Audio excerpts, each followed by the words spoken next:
कभी ऐसा हुआ है कि महीनों की मेहनत से कोई खूबसूरत बगीचा तैयार किया हो और फिर एक दिन पता चले कि छोटे छोटे कीट उस पूरी मेहनत पर पानी फेर रहे हैं।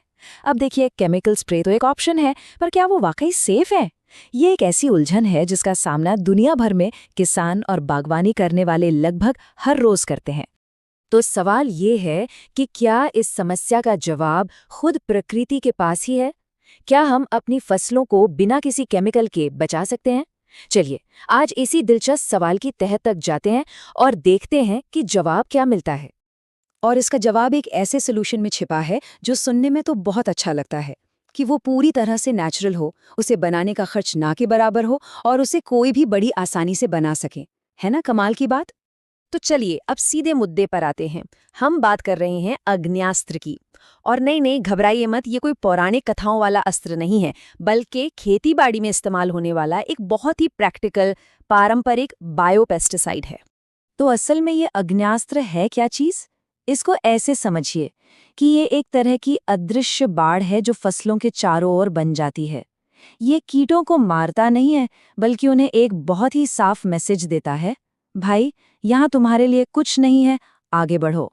और ये सब उन चीजों से बनता है जो शायद हमारे किचन या बगीचे में पहले से ही मौजूद हैं। यहाँ एक बहुत जरूरी फर्क समझना होगा। देखिए, जो केमिकल पेस्टिसाइड्स होते हैं वो एक बम की तरह काम करते हैं, मतलब अच्छे बुरे हर तरह के कीड़ों को खत्म कर देते हैं। लेकिन अग्न्यास्त्र वो एक अलार्म सिस्टम की तरह है। ये सिर्फ उन्हीं कीटों को दूर भगाता है जिन्हें हम नहीं चाहते, और हमारे दोस्तों जैसे मधुमक्खियों और केंचुओं को कोई नुकसान नहीं पहुंचाता। तो इसके पीछे का साइंस क्या है? ये घोल आखिर काम कैसे करता है? और कौन से ऐसे खास कीट हैं जिन्हें इसकी गंध बिल्कुल पसंद नहीं है? चलिए पता करते हैं। अगर थोड़ी भी बागवानी या खेती की है तो इन नामों से पाला जरूर पड़ा होगा। माहू, सफेद मक्खी, थ्रिप्स, ये वो छोटे छोटे दुश्मन हैं जो रातों रात हमारी सारी मेहनत खराब कर सकते हैं, और अग्न्यास्त्र का निशाना यही सब होते हैं। और इसे बनाना इतना आसान है कि सुनकर हैरानी होगी। कोई लैब या कोई खास मशीन नहीं चाहिए। बस नीम, लहसुन, मिर्च जैसी तीखी और कड़वी चीजें लेनी है, उन्हें पानी में मिलाना है और बस कुछ समय के लिए छोड़ देना है। पता है, ये वक्त के साथ और भी असरदार हो जाता है, ठीक वैसे ही जैसे अचार वक्त के साथ और ज्यादा स्वादिष्ट हो जाता है।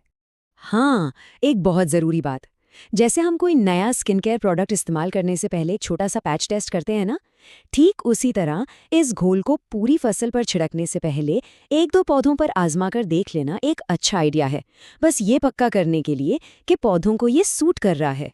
तो अब हम ये जान गए हैं कि ये क्या है और कैसे काम करता है। अब असली सवाल ये है कि इसका सबसे अच्छा इस्तेमाल कैसे किया जाए। चलिए कुछ प्रैक्टिकल टिप्स पर नजर डालते हैं। सबसे अच्छे रिजल्ट के लिए कुछ आसान से नियम हैं। छिड़काव हमेशा सुबह या शाम के ठंडे वक्त में करें जब धूप तेज ना हो। हमेशा ताज़ा बना हुआ घोल ही इस्तेमाल करें, क्योंकि तब वो सबसे ज्यादा पावरफुल होता है। और अगर कीट फिर भी परेशान करे तो बस दोबारा स्प्रे कर दीजिए। तो कुल मिलाकर फायदा क्या हुआ? एक ऐसा सलूशन जो जेब पर भारी नहीं पड़ता, हमारी मिट्टी को हेल्दी रखता है, मधुमक्खी जैसे अच्छे कीड़ों को बचाता है, और ऑर्गेनिक फार्मिंग के लिए तो ये एकदम परफेक्ट है। मतलब हर तरफ से फायदे का सौदा। लेकिन रुकिए, क्या ये हर समस्या का रामबाण इलाज है? हमें एक बैलेंस्ड नजरिया रखना भी जरूरी है।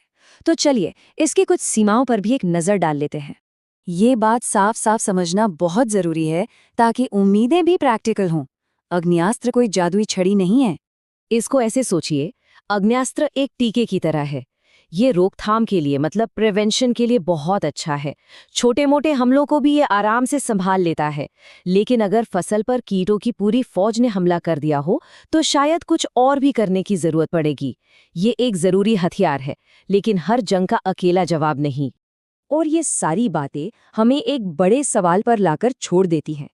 अग्न्यास्त्र जैसे समाधानों को देखकर क्या ये सोचना सही है कि हमारी खेती का भविष्य हमारे पारंपरिक ज्ञान और आज के मॉडर्न साइंस के बीच एक सही संतुलन बनाने में छिपा है? इस पर सोचना तो बनता है।